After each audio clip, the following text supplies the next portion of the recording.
Hi friends, Miss Healy here. Do you like my hat? It's a sorcerer's hat. A sorcerer is someone that can do magic, like a wizard, like Harry Potter. I'm going to share with you the Sorcerer's Apprentice. You know, a sorcerer is someone that can do magic, and an apprentice is someone who is learning to do that. So the Sorcerer's Apprentice is learning about it. The Sorcerer's Apprentice was first a poem written by a German writer named von Goethe. Kind of hard to say, right? That was written in 1797. Then 100 years later, in 1897, a French composer named Paul Dukas wrote music to go along with that poem that tells the story with just music. And then in 1940, Walt Disney, yes, that Walt Disney, created an animation to go along with that music as part of a movie called Fantasia. In that animation, Mickey Mouse is the Sorcerer's Apprentice. See, my hat is just like Mickey's. So I'm going to first share with you the story, and then you can watch the music from Fantasia. The Sorcerer's Apprentice.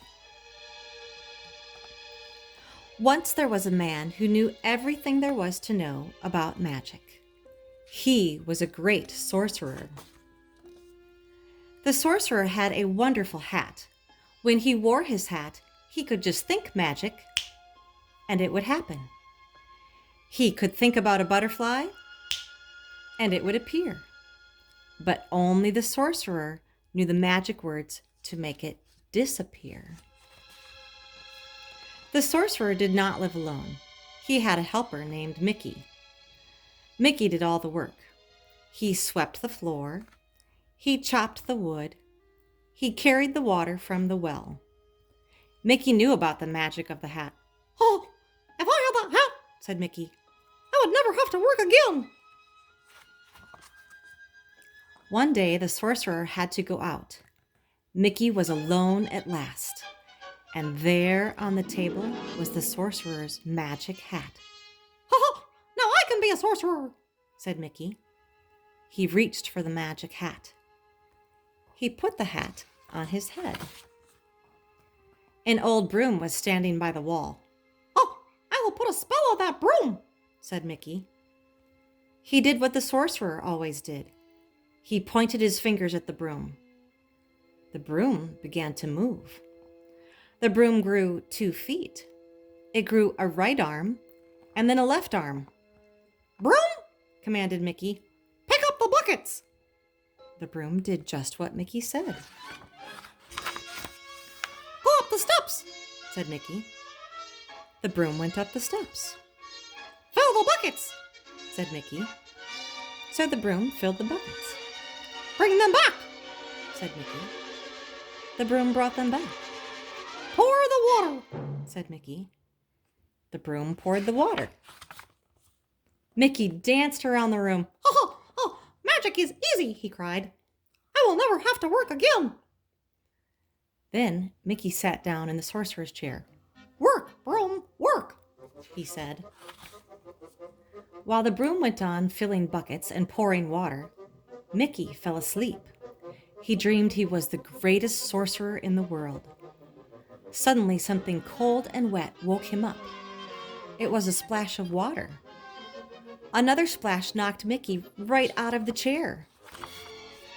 Water was everywhere. The broom was flooding the room. "Oh, stop!" cried Mickey. "Stop, broom! Stop, I say!" But the broom did not stop. Mickey pointed his finger at the broom, but the broom kept going. He held out his arms, but the broom pushed him down. He grabbed the bucket, but the broom held on tight. Oh, wasn't there any way to stop the broom? The axe! Mickey grabbed it. He chopped the broom into bits. "Oh, well, that's over," said Mickey. But it wasn't over. Something strange was going on. The bits of wood began to move. The bits of wood turned into brooms. All the new brooms had feet and arms and buckets, and they marched up the steps, never stopping. The brooms came back with more water.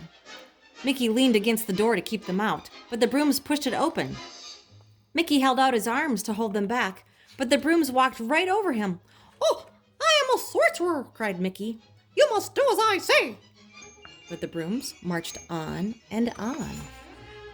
Brooms and more brooms, buckets and more buckets. In a great line, they poured and poured. The water got deeper and deeper. Poor Mickey. It was all he could do to keep his head above the water.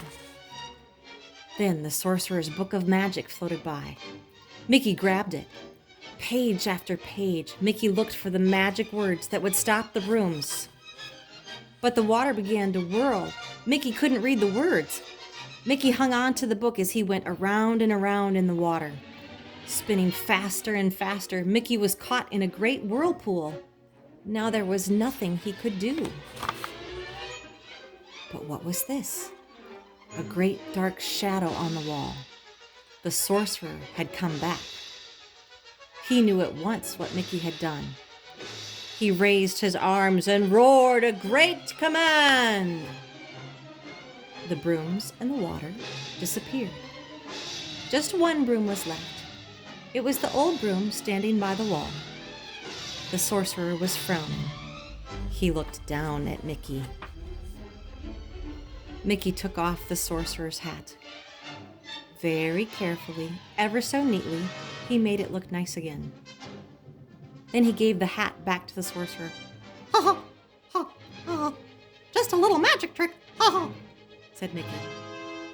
But the sorcerer did not laugh. The sorcerer looked down at his little helper. "Don't start what you can't finish," he said. So Mickey went up the steps and back to work. Now that you've heard the story of the Sorcerer's Apprentice, go watch 2 more videos about it. Watch the video with just the music and the orchestra playing, and then watch Disney's version with the animation. If you're on YouTube, the links are in the description of this video. If you're on Seesaw, you have the links right there. Thanks for stopping by, friends.